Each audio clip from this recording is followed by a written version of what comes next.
आइए आज हम भजन संहिता 3 अध्याय उसकी 5 और 6 आयत को पढ़ते हैं। और यहां पर इस तरीके से लिखा है, मैं लेट कर सो गया फिर जाग उठा, क्योंकि यहोवा मुझे संभालता है। मैं उन 10,000 मनुष्यों से नहीं डरता जो मेरे विरुद्ध चारों ओर पांति बांधे खड़े हैं। आमीन। आइए प्रार्थना में जाएं, फिर हम आगे बढ़ते हैं। पिता, हम तेरा धन्यवाद करते हैं, तूने हमें फिर ये मौका दिया कि हम तेरी हुजूरी में आए। धन्यवाद करते हैं तेरे पवित्र वचन के लिए, जिसके वसीले से हम तुझे जानते, तेरे बेटे यीशु को जानते, तेरी उस बेपनाह मोहब्बत को जानते जो कलवरी के क्रूस पर दिखाई गई। धन्यवाद करते हैं, जैसे तेरे वचन में लिखा है कि परमेश्वर अपने प्रेम की भलाई हम पर इस प्रकार से प्रकट करता है कि जब हम पापी ही थे तभी मसीह हमारे लिए मरा। पिता, हम उसी विश्वास के साथ तेरे सामने आते धन्यवाद करते हैं कि तू हमारी पल पल की खबर रखता और हमारी हर जरूरत को पूरा करता है। फिर से धन्यवाद देते और तमाम सुनने वालों पर तेरी आशीष चाहते यीशु मसीह के नाम से मांगते हैं, आमीन। मैं लेट कर सो गया। अब इसको थोड़ा सा कल्पना करें कि भाई जब हम लेटते हैं तो और लेटने के बाद हमें नेचुरली जो है वो एक तरह से परमेश्वर का सिस्टम है कि हमारी आंखें बंद होती हैं। मेरे तो ऐसे ही होता है कि आंखें बंद होने के बाद थोड़ी देर बाद जो है वो मुझे नींद आ जाती है। और मैं सो गया, और ये सो गया जो है उसके दौरान जो हुआ वो असल में मेरी जो है मेरे कंट्रोल में नहीं है। अगर परमेश्वर ना चाहे तो फिर मैं उठ नहीं सकता हूं, लेकिन लिखा है कि मैं लेटकर सो गया और फिर जाग उठा। मैं लेटकर सो गया और फिर जाग उठा। और उसका रीजन क्या है? रीजन यह है कि क्योंकि यहोवा मुझे संभालता है। यहोवा ने मुझे संभाला, उसने लेटने तक मेरी मदद की, उसने लेटने के बाद सोने में मेरी मदद की, और जब मैं उठा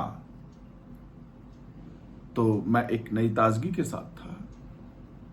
लेकिन ये जो दाऊद का लेट कर सो जाना फिर जाग उठना, इस दौरान ये सारी चीजें जो हैं, अगर आप दाऊद को ध्यान में रखकर देखें तो पीछे हमने जो कहा था कि ये दाऊद का भजन उस समय का है जब वो अबशलोम के सामने से भागा जाता था।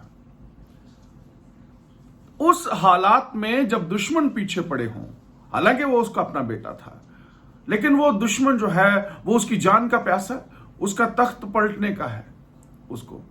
तो दुश्मन एक नहीं, कितने दुश्मन हैं जो उसकी जान के प्यासे हैं।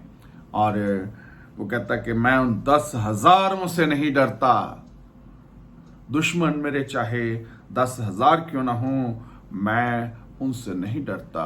वो जो मेरे चारों ओर मेरे खिलाफ बांधे बांधे खड़े हैं। ये एक स्ट्रेटेजिक जो है, जिसको हम कहते हैं कि युद्ध नीति, जिसको हम कह सकते हैं कि जंग की तरह है, कि एक राजा के खिलाफ जो दूसरी फौज, एक तरह से जो दुश्मन जो हैं वो उसके खिलाफ हैं, इस तरीके से इस कदर खिलाफ हैं कि वो उसके पीछे पड़े हुए और उसको मार डालने पर आमादा हैं।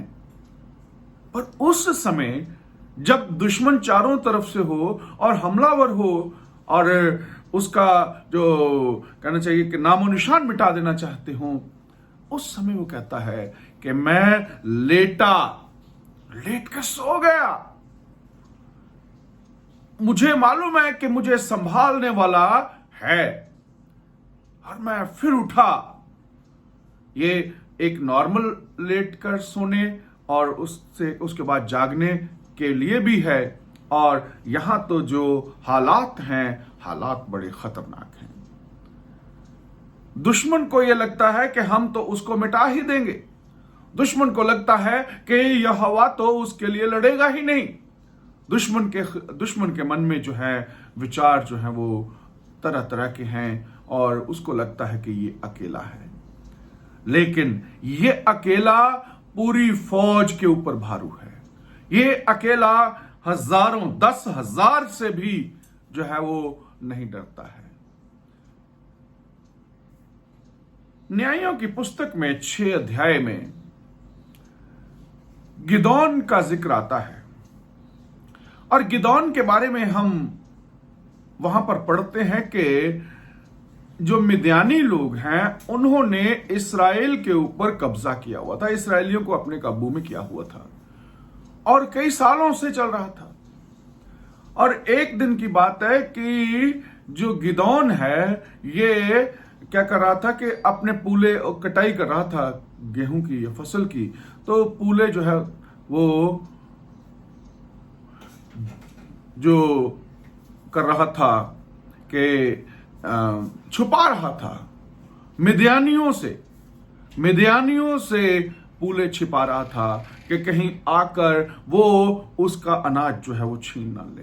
तभी यहोवा के दूत ने उसको दर्शन दिया और उसके साथ बातचीत हुई और वहां पर उस कहानी में न्यायों 6 अध्याय में आप पढ़ सकते हैं, 6 और 7 में भी है, तो वहां पर आप पाएंगे कि गिदोन जो है वो अकेला पूरी फौज के ऊपर, पूरी जो फौज है उसके साथ वो लड़ता और उनको जीत लेता है। गिदोन में क्या है, वो कहता है कि मैं तो बिल्कुल, मेरा जो घराना है वो छोटा है, मेरा घराना जो है वो कंगाल है और मैं अपने बाप की औलाद में सबसे छोटा हूं।